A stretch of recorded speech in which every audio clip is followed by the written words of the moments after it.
Javni sektor je važan. Da li je moguće javne korporacije? Ja sam lično više puta i pisao tome da treba napraviti korporaciju u smislu da imovina mora pripasti firmi. Ovo sve što imamo preduzeća, to nisu nikakva preduzeća, to su agencije. EPS nije preduzeće, EPS ništa je posao, da je sve postoje države. Srbijagas, tako da. Ali istovremeno, nećete valjda sporiti. Nećete valjda sporiti da se javni sektor jedna apsolutno mašinerija stavlja pod kontrolu politike. Ovo što je pomenuo Prokić, tako da je, to je činjenica. Ja konkretno, recimo, to ja ne znam u Energogazu. To se na hiljade ljudi zaposlilo stvarno ili fiktivno.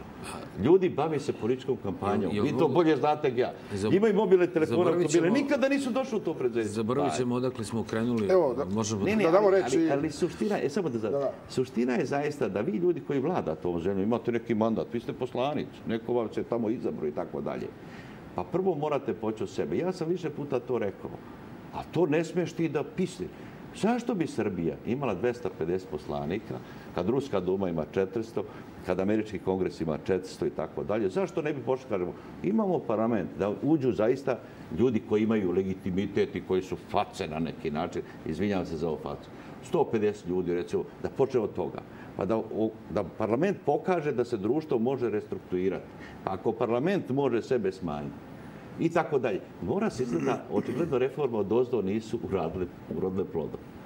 Mora se izgleda krenuti. Bar ja mislim da se mora krenuti od ozgo, od nekih ljudi koji oblikuju ovu situaciju.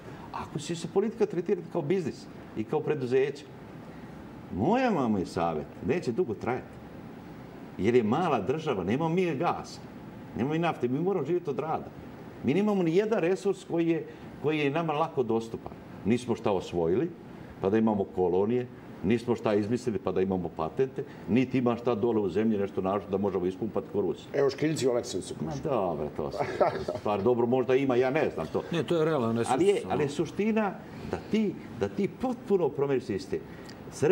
Srbija potrebuje zaista državotvorni neki program oko kome će se neki 5-10 ljudi složiti. Šta ja znam ko je to više? To nisam ja. Ja mogu da kažem da imam čistu savjest. Rekao sam i spasiti svoju dušu. I moja poruka vama svima koji imate moć neku tamo, da se ozbiljno uzmete u pamet. Pa nije ovo zadnje tumbanje. Jer ovdje se sve, ako se završava preraspodelom, razumete, onda nećemo trebati uvoziti konopce. Razumete? Pa će neko će zaista stradati. Ni motke. Da, to će imati domaće proizvodnje. Prosto je to, tu neće platni bilans da šteti. Dajte ljudi, vi ste tamo. A ne može to tek tako. I dajte da bude sve transparentno. Vidimo zaista koliko se troši. Ja znam.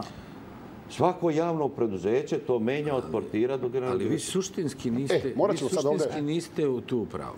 Morat ćemo ovdje da uključimo... Neko od svih javnih preduzeća. Možda, bar ja ne znam. Ja recimo znam, za ovo znam. Ja isto znam vam pouzdano reći. Jako loše ako se generalizuje. Dobro. Evo, kratak reklamni blok i dajemo reč gospodinu Prokiću. Ja mislim da je to važno i za SPS, važno i za demokrate.